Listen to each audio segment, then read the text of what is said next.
अण्णा, माहिती अधिकार कायदा 2005 जो आपल्या प्रयत्नातून कायदा झाला, त्या कायद्यामध्ये काही बदल केलेले आहेत. माहिती मागत असताना काही बदल केलेले आहेत. जसं की जे माहिती शुल्क होतं त्याच्यावर तिकीट लावावं लागायचं, ते 10 रुपयावरून 30 रुपये केलंय.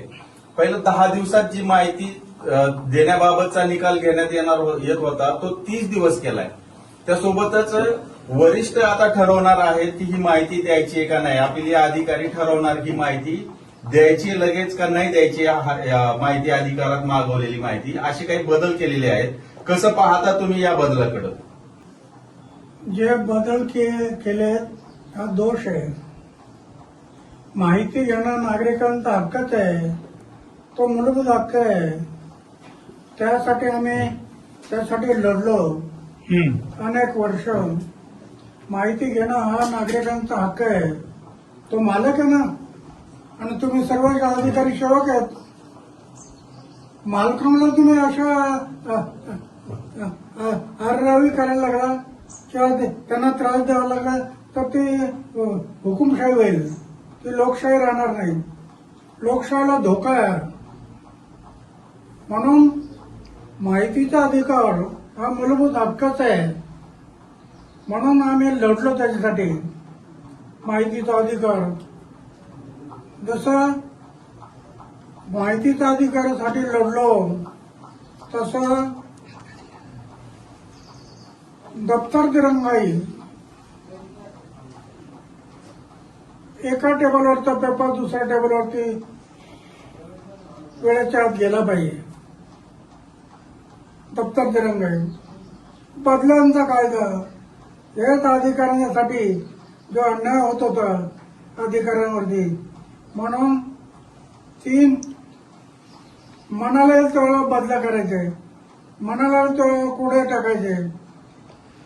म्हणून आम्ही 3 वर्षात बदली नाही, 3 वर्षाच्या आत बदली करायची नाही. हे सगळे आम्ही कायदे केले. शुल्क वाढवलं अण्णा, माहिती अधिकार मागवण्यासाठी जे 10 रुपयाचं तिकीट लागेल. शुल्क वाढवणं हा फार मोठा दोष आहे. शुल्क म्हणजे तुम्ही पैसे कमवायला बसला काय? सरकार म्हणजे पैसे कमवणारं साधन नाही, तर जनतेचं हित पाहिलं पाहिजे. जनतेचं हित तुम्ही डोळ्यासमोर ठेवलं पाहिजे. तुम्ही पैसे कमवायला लागला, पैसा जर डोळ्यासमोर ठेवला तर बरोबर नाही. बरोबर. परत अपीलीय अधिकाऱ्याने आता ठरवायचंय की माहिती द्यायची का नाही, आणि ती किती दिवसात द्यायची हे सुद्धा ठरवणार आहे अपीलीय अधिकारी. हे नाही, माहितीचा अधिकार तुम्ही सरकारने नाही ठरवायचं. माहिती एकदा दिली, आता नॉर्मल तुमचं एक तिकीट होतं, तिकीट ते बरोबर होतं. नाहीतर कोणी माहिती यायला काही गरज नसताना माहिती मागायला लागली तर बरोबर नाही. पण तिकीट हे बरोबर आहे. पण तुम्ही 10 रुपयाच्या माहितीचा 10 रुपयाच्या तिकिटाच्या ऐवजी 30 रुपये करायला लागला तर शासन पैसे कमवण्याच्या मागे लागलं असं म्हणायला. तुम्ही काय बोलणार? ही जनतेची छळवणूक आहे. जनतेची छळवणूक होते. तुम्ही जनतेचं हित पहा